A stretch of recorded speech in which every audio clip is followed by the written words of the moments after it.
استعدادا لرمضان. شوف نمشيو بشويه علينا، ما يجي رمضان تيلقانا ناضيين وغنستافدوا منه مزيان. اي واحد فينا هذا رمضان ان شاء الله خاصو يكون عنده هذا. تبارك الله، شوف تبارك الله.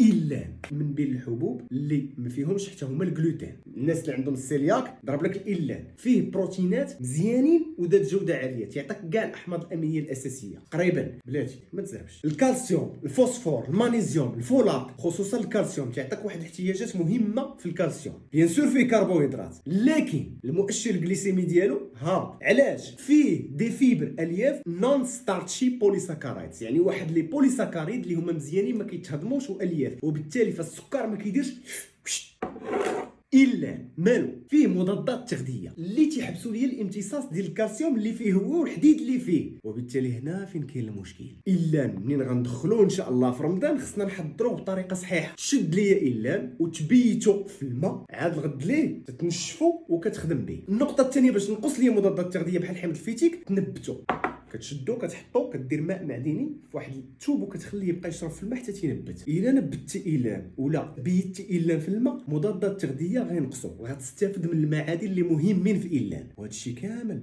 اجي نقول لك قرب 14 درهم للكيلو بيناتنا. خاصك تبارطاجي لي هذه المعلومه مع صحابك واكي عورب.